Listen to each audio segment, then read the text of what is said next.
Let's get going here.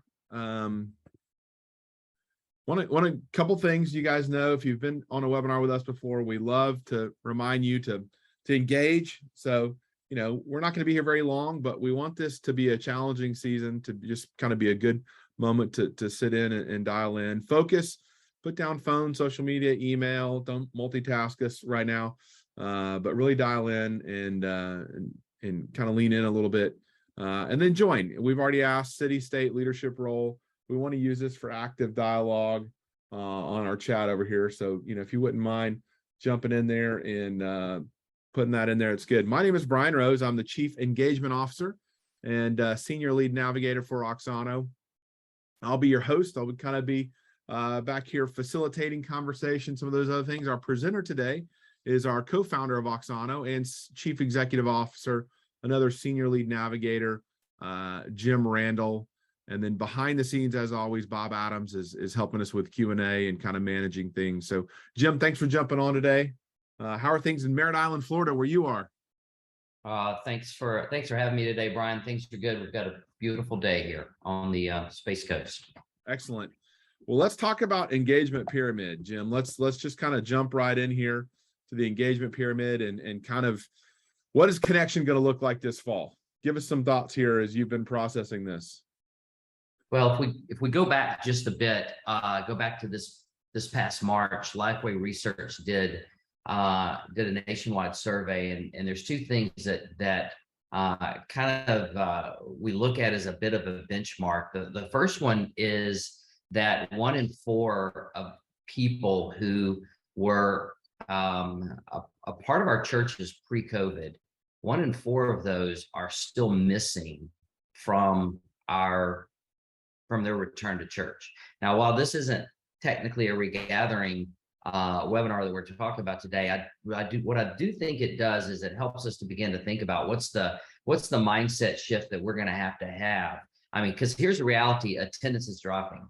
They continued on in the stats and said, hey, since the start of the pandemic, so pandemic starts in 2020, right? And percentage of Christians who said they attend church at least once a month has dropped 7 percentage points, 64% to 57%. So all of a sudden, we start seeing all of these statistics coming in, and probably some of the greatest statistics that we're going to see continue to, quite frankly, decline is the percentage of or the quantitative value that we place on what it means for somebody to be engaged in our church and our churches. Whether that's somebody new that we're trying to reach and what's their definition of engagement, or if that is somebody who's been a part of our church for years, maybe even decades, and what that engagement looks like for them and how that has changed. So these statistics are telling for the reality that we're facing, and that's this: we're not having just an attendance issue at churches across the nation, from East Coast to West Coast. We're in them all day, every day. It's not just an attendance issue, it's an engagement issue. And what's going to happen, Brian, is we're going to have a mind shift take place where we understand that the reality is that here it is, right? The new reality is that in previous years, in previous time, it was we get people to attend in order to see them to engage, guide them to engagement. And really, it was like, how long would it take for somebody to attend our church before we would qualify them as someone who's engaged? Right. Well, the mind shift is going to be, are we going to be able to get them to engage with us in some way, somehow, in order for them to start attending? That's going to be our continued new reality. And or be consistent attenders, right? Be consistent. Absolutely. Yeah. Absolutely. Not just attend one time, to be able to attend and be able to have moved toward a certain level of deeper connection. And quite frankly, that's why we developed the engagement pyramid. Yeah. And we are a tool making organization. We love to make tools. And so the engagement pyramid is a tool that we've developed I love to use this term of kind of what we do at Exano. I love to use this term that I call it STAT, right? It's what we do. It's a stat, not like the medical stat, but maybe it should be. But developing a strategic thinking and acting tool for ministry leaders to utilize. Yeah. A strategic thinking and acting tool. And the engagement pyramid is just that. It's a tool we want to share with you today. I'd love to share with you. We've been not just developing this tool, we've been living this tool, quite frankly, for years. We do a survey called an engagement survey. And so the idea of engagement is something we've been doing for over 18 years as an organization, is helping ministry leaders, pastors and ministry leaders understand what engagement looks like in their context. Yeah. Today, what I want to do is I want to take that, kind of drill down on that a little bit deeper, and provide you with a stat, with a strategic thinking and acting tool that allow you to circle up with your team and kind of walk through how engagement may be different moving forward, how it is different and how it may be different, and how you're even going to need to employ some new practices for you to be more effective at engagement. Because the reality, like we've said before, is it's on the decline, not on the upswing.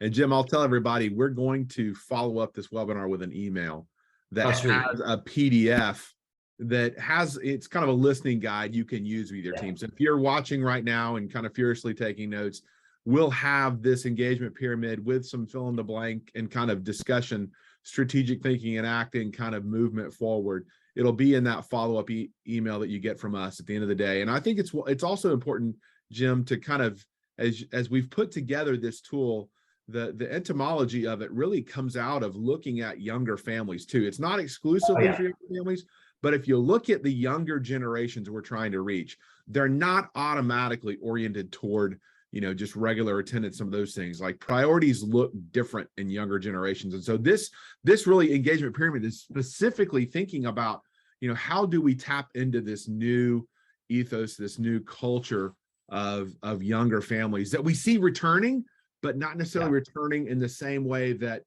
20 years ago, a family would have been at our church. Is that fair? Oh yeah, it's absolutely fair. We're going to look through today the engagement pyramid through that lens of millennials with younger families. I think what you're going to see also is because how much that affects culture, especially a post-Christian culture that is completely emerged. You're going to see this in multiple generations. You're going to see this lived out and examples of it all throughout multiple generations. But let's jump in, Brian. Let's go ahead and kind of take a look at the first level of the pyramid, which is once again, I'm asking you to kind of think through almost a thinking grid of this pyramid, and we're going to move through 3 levels of it. And really the first level that we're going to talk about is this relationship level, and the relationship level says that for somebody to feel like that they are engaging, they have to feel like they are known. We have been some of our biggest critics, our own internal biggest critics, on what we mean by a consumerism and the attractional church and some things like that. And some of that we have fostered and we have cultivated, and some of that we have done everything we can to prevent it. But at the end of the day, someone who is going to engage with our church, with our ministries in another level, is going to be someone who is going, hey, listen, I'm known. I matter. I exist. I know this sounds almost elementary, but instead of saying the word elementary, I want to use the phrase fundamental. It becomes fundamental to our ability for somebody to be engaged, because I'm going to tell you, we're not sometimes known for, churches aren't necessarily known for really stepping into the life on life with people. Now, we talk about it a lot, that doesn't necessarily mean that we do it. And there's kind of three things, just kind of talking points that I want to share with you from this. I mean, known in helping someone to understand this relationship and this idea of being known through not being categorized in a uniform in a way of uniformity. We're notorious for, you know, kind of casting a broad net, putting everybody in one big bucket, one big category, right? But being known means that we're accepting of the diversity mindset that people are going to bring to a congregation in this post-Christian world. Are you going to accept my ideology? Are you going to accept my are you going to accept some of my economic diversity that I'm going to bring, racial diversity, right? There's so many different types of diversity that in today's culture, today's post-Christian culture, when it comes to a relationship, if you're not communicating that you are open and that we are wanting to foster diversity within a relationship, they're going to start to shut you down. They're going to shut us all down, right? Because they realize the world is a bigger place. And the whole idea of a meta world, right? That there is a world that exists beyond the physical 6 foot by 6 foot space that I'm sitting in right now, or that I'm going to be in throughout this entire day. And that meta world has just as deep relationships in it as someone who's seated right next to them.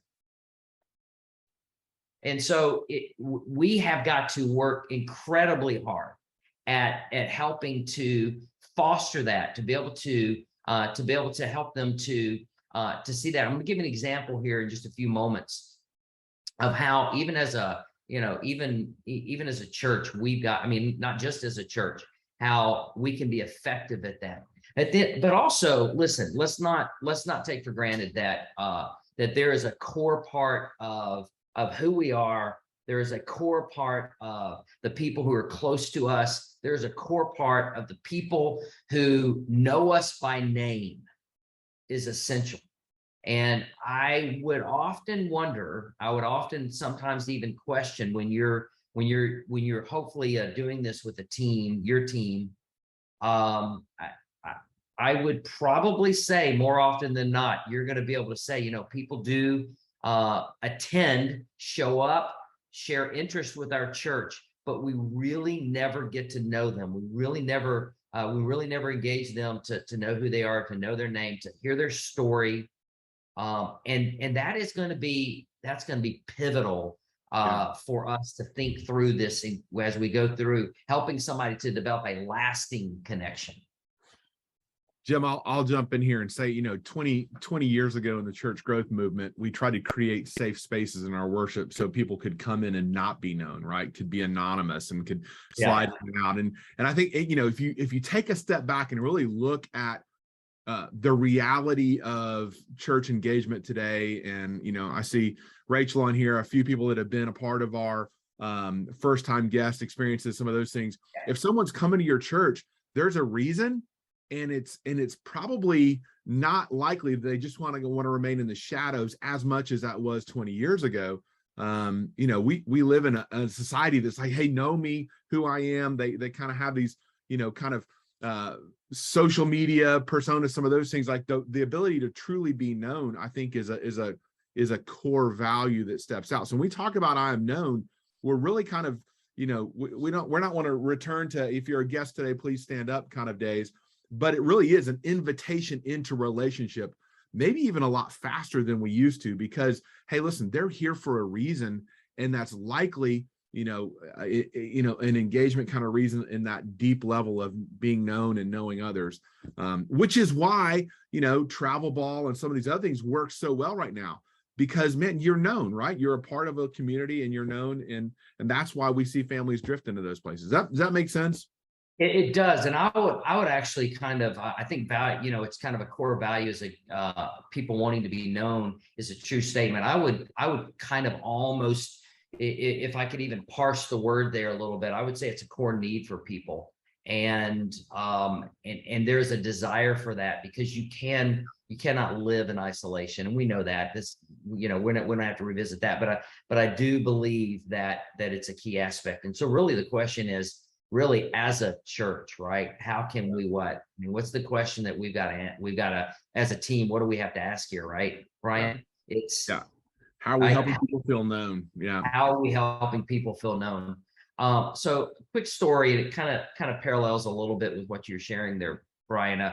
For probably about 2 years now, I've been a part of a sport kind of a community of sporting events, athletes, and as being a part of that, there's multiple layers for it, and in that multiple layering, it's really easy, just like in church, for you to show up at an event, do your thing, drive in, do your thing, get in the car and leave. I mean, it's easy for anybody to do that in any environment.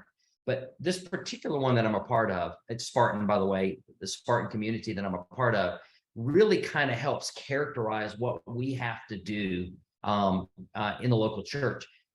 They do a phenomenal job of kind of creating this this both meta community of helping you feel known, how you can be a part of a smaller community, this meta community virtually, that is going to help you to interact. It's going to help you interact with others. You're going to get encouragement. You're going to get tips. You're going to learn all types of different things to kind of help you to improve and to want to engage even more. But it doesn't really stop there. It transcends into, what's that local expression for you? What's the way in which there's a core, like elbow to elbow, people around you that you're going to do this with, right?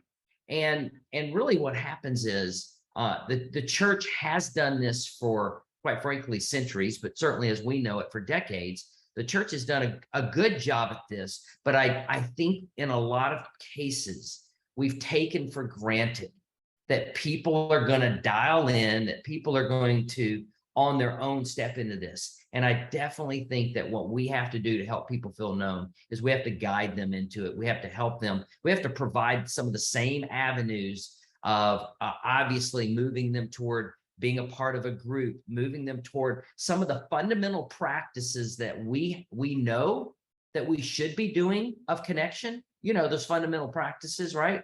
To where we are actually, finding out people's names. We're actually having people to interact with them, to have a conversation. My son was just recently, who's a very young kind of Gen Zer or older Gen Zer, who was engaged by someone, and this person that engaged them, literally because of the personal connection with my son, of just by name, invitation, going to be a part of it. All of a sudden, my son, who had been a part of another environment that was large, and he was kind of just someone who was kind of just attending, for lack of better words, is now more fully engaged because of this idea of someone stepping into his life and someone inviting. And we know these things. Some of this isn't new. It's just fundamental, and we've got to make sure that we're doing it well. When's the last time that everyone that has had some type of interaction with your church has also been called to by name? Yeah. Right. Yeah, I think that's the piece there, Jim, that you're really leaning into. And so this is that team moment that, gather up your team, circle up. What are some things we can do to help people feel known? Again, not trying to rush people out of comfort zone, some of those things, but what are some ways we can invite people into being known, to kind of experiencing that? Like if they're there with us, again, as Aaron points out online, like, if they want to stay anonymous, they can do that now through streaming, right? COVID pandemic, made streaming normalized for just about everybody. So if you want to stay anonymous, do that. But if you're showing up, there's a way you want to feel known. So I think that the first step, the first bottom level of this pyramid for you and your team is to think about some ways we can help people feel known. That goes all the way throughout the whole service experience there. Brian, before we go to the next one, I want to make this case. I think we have to figure out how to make people feel known both in person and in virtual. And I'm going to make this case. I'm going to make this case that we have to figure out We have a stewarding responsibility for the spiritual growth that God, of the people God's entrusted in our lives, those that know Christ and those that don't even know Christ yet. I think we have to push the people who are living in anonymity to the point where to another level. And so I'm okay with them staying virtual. I'm just saying we got to push them into a meta community, a community virtually that lets them no longer just be able to live in anonymity, but to be able to be challenged to grow. And we got to figure out how to do that, whether that be, kind of the on-ramps that you would take from somebody who's just watching a worship service, to them having to sign in to a worship service, to us then online, to thus us following up with them versus just allowing them week after week after week. We've got to be more intentional. If we're going to adopt a virtual, online service as one of a key part of our ministries, we've got to grow the people spiritually grow. We got to help guide them in their spiritual growth in that environment the same way we would if they were sitting right in front of us. Yeah. Maybe a good way to think about it is it's acceptable to remain anonymous, but it doesn't have to be comfortable to remain anonymous. Exactly right. That's exactly right. So that's the question for you and your team. Circle up. This is that, that thinking and action piece of it. What are some things we can do to help people feel known? Tell people feel like I am known, not just joining in groups and some of those things, but even every step along the way in all the environments. Jim, let's take a step up. Once they're known, they're known and they feel known, what's the next step in bringing engagement here? Yeah, so totally. It's moving them to the point are they contributing, right? Okay.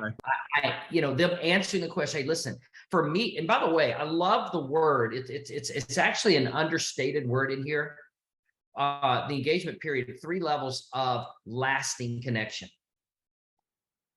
It's that understated word lasting there that is possibly the most powerful word on this page. How do we cultivate and nurture a lasting connection that is pandemic proof, that is disruption proof, that is, how do we do that? Well, helping them to understand their investment level in something, helping them to move to a level to where I'm a contributor. I'm participating in this.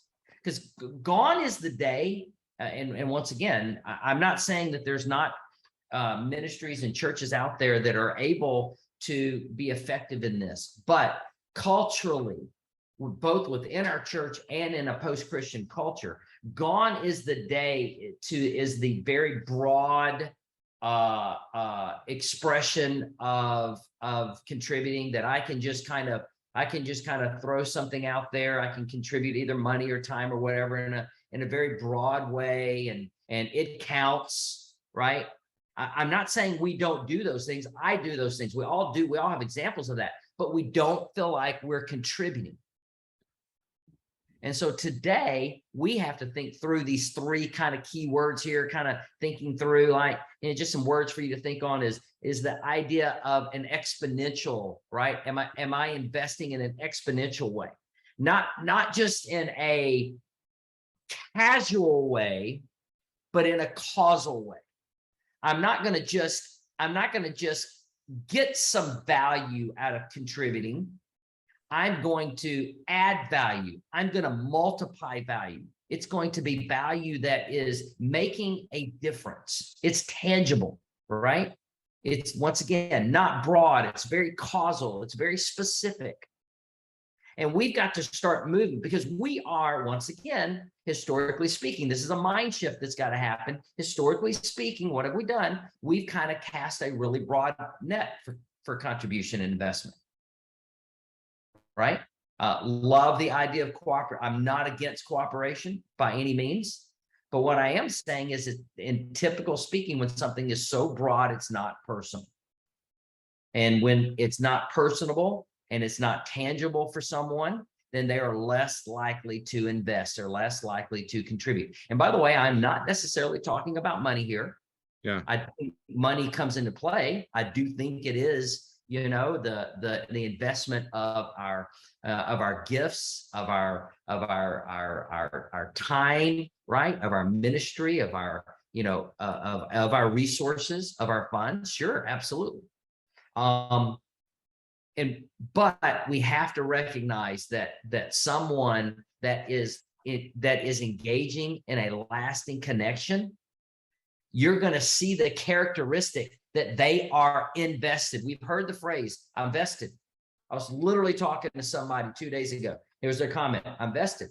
I'm in, right? I put some sweat equity into this organization. I'm in for the long haul. Yeah. I don't want to cash out. I imagine this becomes a somewhat controversial to those listening right now. Like, they're like, wait, what? Like investment doing, but think about this for a second. What structure in our culture today does not at least imply or even directly ask for some level of investment, for some level of, hey, you are going to contribute to this? I mean, again, kind of the enemy of many churches has been made up to be travel ball. But if you've hung out with me before, that's where I think that one of the greatest unreached people groups are. I mean, how much of that is like, okay, just come right along. Don't make an investment. Don't involve time, money, some of those things. Anything in our structure, there's an expectation, especially among our younger generations, that if there's something worth being a part of, it's going to require an investment. Even if it's just a Patreon to listen to a podcast, somebody's going to ask me for contribution. And so I think the church has to get rid of the mindset of, investment actually has to move up faster than sometimes where we have it in our engagement pyramid, because then, there's value attached to investment. I think that's what we're trying to say there, Jim. And I want to kind of lean in on that a little bit. Oh yeah, no, I agree. I agree, Brian. There is value absolutely attached to our investment. And where there is no investment, there is no perceived value. Yeah.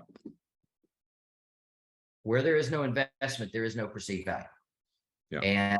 And so it should sound alarms if we have people who are not investing their time, their resources, their funds. Now listen, one of these words here is incremental, and it's the reality that people aren't going to be able to jump off into the deep end, in one fell swoop, right? That there is an incremental level of investment that has to happen many times for engagement to take place too. You got to test the waters. You got to take it a step at a time. Now, there's an obvious financial one there. Financials, people may not have the bandwidth to sit there and, to give at whatever your ministry or your whatever your tribe has as an expectation of, say, giving or a tithe or whatever. They may not be able to start at 10%. They may have to start at 2% or 3%. Giving something may be a starting point for many that are out there. But if we'll think through how do we incrementally move them to that point, I think we're going to go a really long way on this, and really move the needle in this. So here's the question for the team: how are we helping people contribute? Right? If we want to see lasting engagement, lasting connection, the first is how are we helping people be known, and next, how are we helping people contribute? And it doesn't necessarily have to mean like teaching them to be generous with their finances, as you said, Jim. It's like, what are some ways we can engage that contributes, because that is how connection, that's how engagement really lasts, especially with these younger generations. So circle up your team, ask this question: hey, how are we helping people contribute? How are we helping everyone that's a part of our organization have a role, make an investment in what we're doing here? Hey, Brian, let me give you, I'm just gonna do this very quick. I'm gonna give you a quick story of an organization. This is an organization that goes back almost 100 years. And I'm not going to go into the name of it or anything right now, but the organization goes back almost 100 years, and they have always had a very large collective understanding of contribution. So contribution would come in the masses. It would be theoretically, it would be everybody giving a little part for this bigger whole, and this bigger whole, this bigger amount of money would then be dispersed at the discretion of the organization. Everybody on the same page with me, right? It's money comes in, bigger whole, organization decides how they're going to disperse it out amongst anywhere from 10, 20, 40, 50 different ways that they're going to use that money over the next year or the next 2 years. So the organization saw a decline in what I would call this cooperative giving. And this decline was dropping 15% one year, 17% the next year, 10% the next year. And you just see, instead of an up and to the right, you were seeing, a down and to the right. And it doesn't take long for that to create a huge reality check. So this organization came back and said, here's what we got to do. We've got to go from a sense of cooperative giving to a sense of causal giving. We've got to help everyone to understand that they personally can contribute, and in their personal contribution, they're going to move the needle on this particular thing that they're contributing to.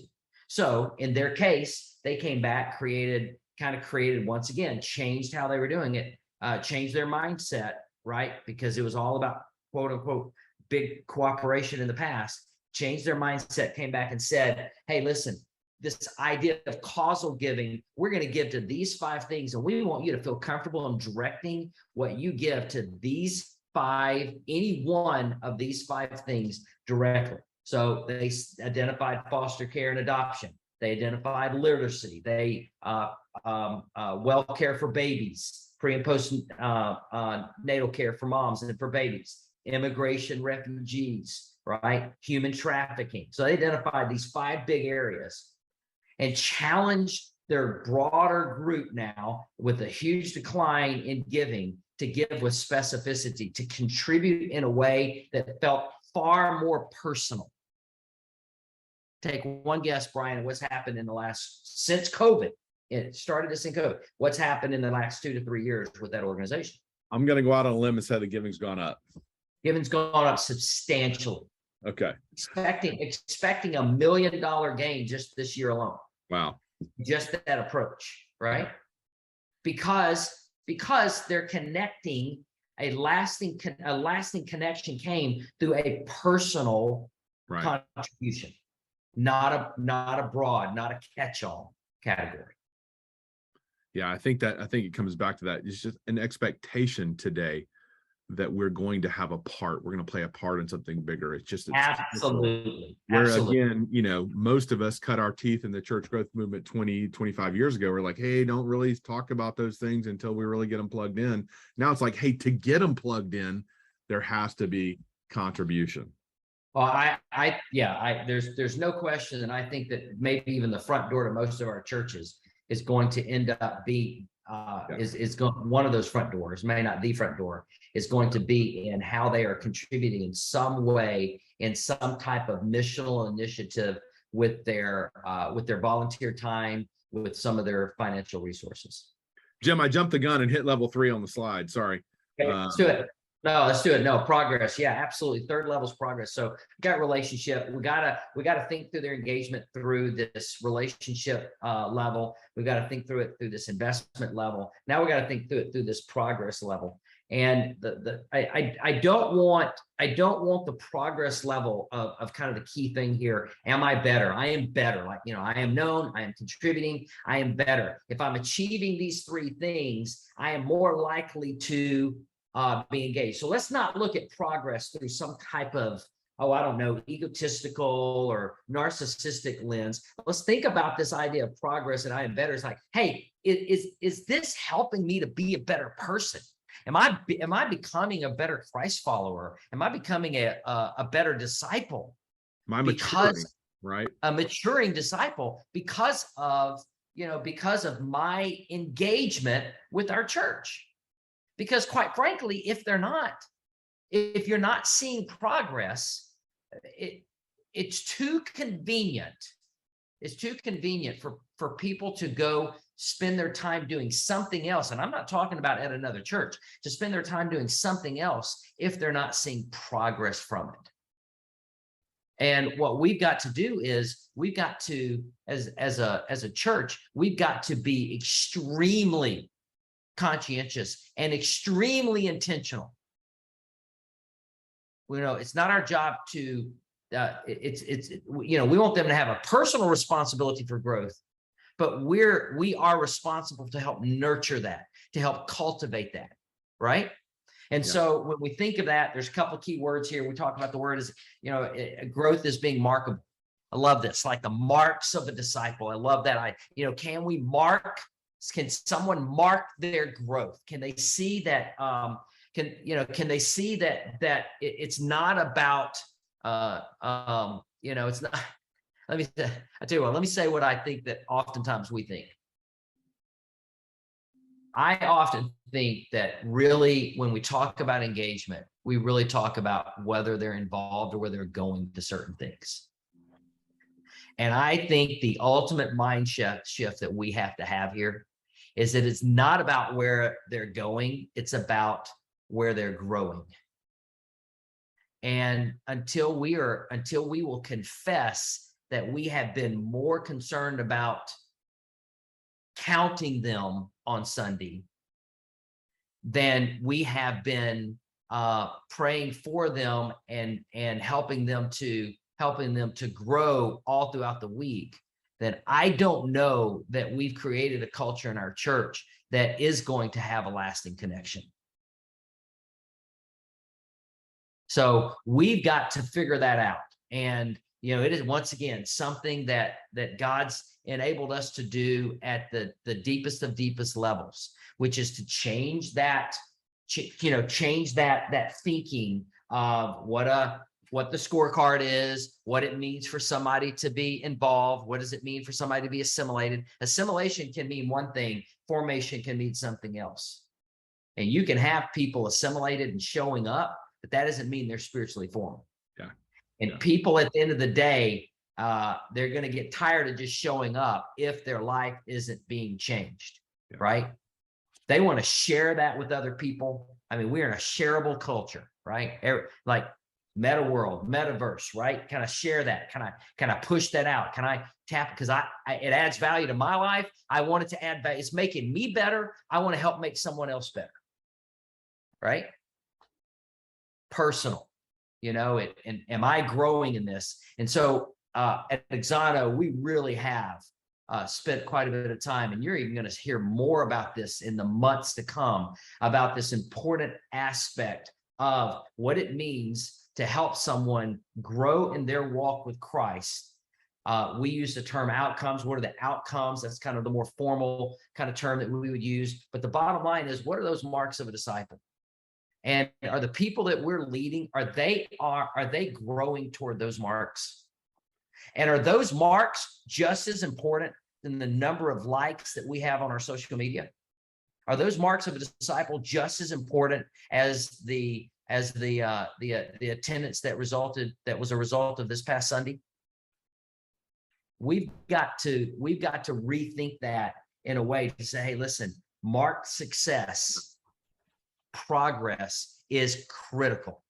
I've already kind of jumped in the question needs to be answered here, Brian. Well, I think there's a piece of it too, and I saw Rachel's comment on there, and about kind of I am growing, and I think, Jim, we came back to I am better pretty intentionally, because listen, feel free, use I am growing.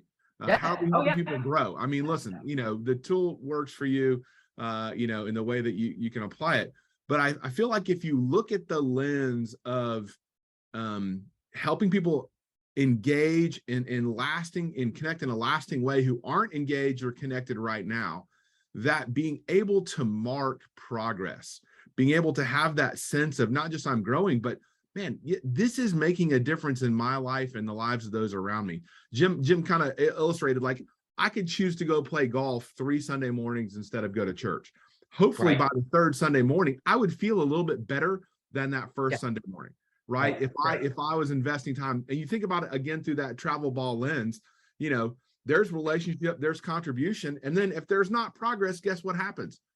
We're gone, right? We're not going to put up with it. Parents, if their child isn't getting better, if my kid, I've got them in these activities and I don't see them making progress, I don't see them better, then we're going to go do something else. And I think that's just, yes, use growing if that feels better. But the idea of we are actually helping people become better followers of Jesus, better maturing disciples, some of those things. Growing works great, but I think I think if I'm trying to connect with someone who's not connected with the church, I'm probably gonna say, hey, listen, come walk this journey and be better, than you were before, and I again, it may work better in some cultures and not in other, but I think it's a pretty intentional kind of direct notion there that, man, if we can't make that promise, what are we doing? Right. And Brian, I remember, Rachel, I totally respect that. I will tell you that we were sitting right on top of that. Brian, I remember when we were working on these phrases a long time ago, some time ago.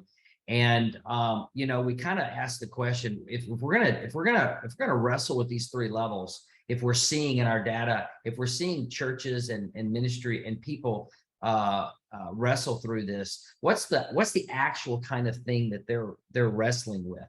And really kind of taking it away from some of the real obvious church speak here, like, right, for example, relation, like I am his, or I know my identity in Christ. What is that? What was the absolute core thing we said? People just want to know, am I known? Do people know who I am? Right. And then we came to investment. I remember we were like bouncing around a lot of I am phrases.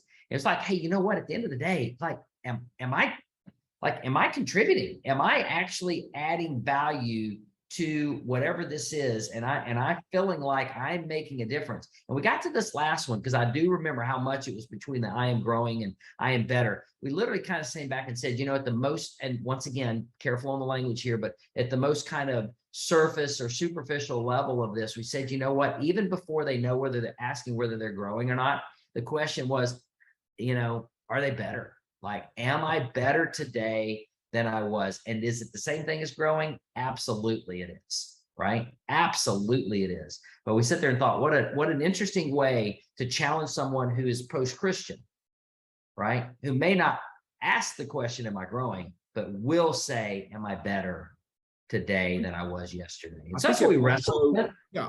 And in this form, I think it also challenges our teams because, we've asked for years, hey, how are we helping people grow? How are we helping people grow? Right. And that's great. But man, let's rephrase a different way and think, okay, how are we helping people be better? Like be better servants of the Lord. However you want to fill that in. It's really asking the same thing, but with new words brings maybe a different lens. Oh, totally. We could look at scripture, some other ways, and really, again, come back to those outcomes, Jim. This really does come back to, we say we're making disciples here. How do we define those outcomes of disciple making, those marks of a disciple in our context that actually helps people, be better people, be better followers, be better neighbors, be better employers, employees. I mean, in all those ways, I think it's just a different lens there. So that's the third question. How are we helping people be better? Come back around, Jim. Kind of those three levels there. Team, thank you so much for dialing in with us today. It really is the idea of the engagement pyramid is really to challenge you to think about engagement far different than just what it means for somebody to be involved, or what it means for somebody to attend, or what it means for somebody to show up.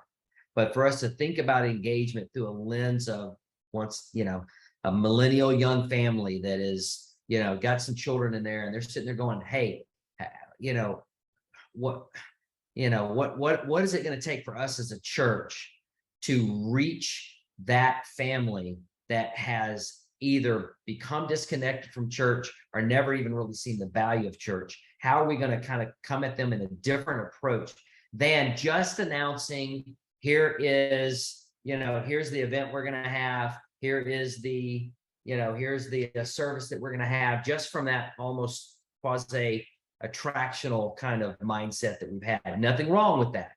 But since they're looking at it, acknowledging that they're looking at it, we need to look at it through a different lens if we're going to be effective at reaching them. Yeah, it's good. And Jim, we'll get to a couple more questions, and hopefully some folks will populate and answers in a minute. But let's give a couple quick next steps, and then we'll jump into question and answers. I know Aaron's got a good question I want to hit, and we'll look at that. First, listen, we've got the conversation tool. This is easy to walk through with your leaders, and we don't care if you say, hey, we don't know if we're totally bought into what these guys are saying yet, but let's let's dig in here. Does this make sense? Does this play out culturally for us? Do we see this, especially in the lives of our young families here, or what tweaks? The point is, let's have the conversation. The conversation is the win. So we're gonna put a tool. You can watch the replay. Everybody will get a replay of this. If you want to dial back in even more, there'll be an option in that email to connect with one of us. 30-minute coaching call, Jim or I or one of our other team members. We'd love to dialogue, maybe even push in a little bit with you guys around it. And then we're gonna, as always, send more resources to you. Engagement resources, some Sums Remix that deal with this thing. I mean, engagement is a huge topic. If we don't wrestle this down now generationally, we can't just revert back to old ways or think about, well, this is the way we've always done it, or some of those things. But what are some learning opportunities there? Aaron's got a great question. When we talk about this language, Jim, I'm going to flip back to this slide. Is our language face inward or outward? Is this important for language to face inward or outward? And I think if language, creates culture, we like to say words create worlds. Right. Right here, this language here, and this may not be Aaron's question, but this language here, is this facing inward or outward?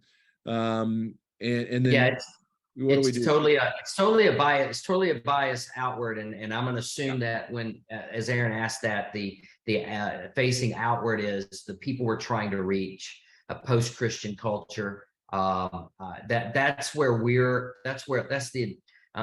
the position that we're taking with it. I do think that as we are trying to figure out how to re-engage, we have some people who, and so we asked, maybe it's an inward kind of aspect of it. I do think then what happened is we can also ask the same questions with an inward focus as well. In other words, there was three levels, that we did not have a lasting connection with some people who are in our church, or were fearful of people in our church truly being engaged. They're just showing up. Well, I do think this tool works for that as well, where you're as a team discussing that. But the tool was created to help us to think about reaching people who were disconnected from church. Yeah.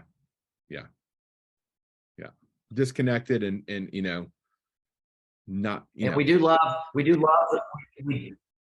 the words create worlds phrase. And really at the end of the day, what the words, what world are you trying to create? And so at the end of the day, if you don't have a clear picture of the world you're trying to create, then the words are going to be shallow. They're going to be superficial. They're not going to be effective. So we want words to create worlds. We also want to make sure that we know the world we're trying to create. And I love that. And I really think that, as we really lean in with younger generations, it's going to cause us to think a little bit differently. And so, Jim, we've spent time with some experts trying to understand how we can walk alongside church leaders in not just a post-pandemic season, but just, you mentioned post-Christian, kind of post everything we've all known. So what is that going to look like? And so, this is formational right now, but you see, if you look in any other piece of culture today, there where people are engaged, it starts with a relationship, it requires investment, and it produces progress. And I think that, in the church, we could benefit from taking a look at this lens and thinking through engagement of folks. I don't see any other questions jumping up there. We're thankful for everybody to come in this conversation, and I see friends old and new as we gather and do this thing. And I love the community here, and listen, we're always open to more conversation. So, shoot those out to us. Team, you've got our email, you know how to reach us, Jim at Auxano, Brian with a Y at Auxano. We're around, and we're thankful for you guys to jump in. Look for that email this afternoon, replay link, downloadable tool, more resources coming your way. It's always a joy to see you guys. Thank you, and God bless you. Jim, thanks for some time and putting some thoughts together on this. We love just kind of hearing from you and your leadership. Thanks, team. Appreciate everybody. Blessings.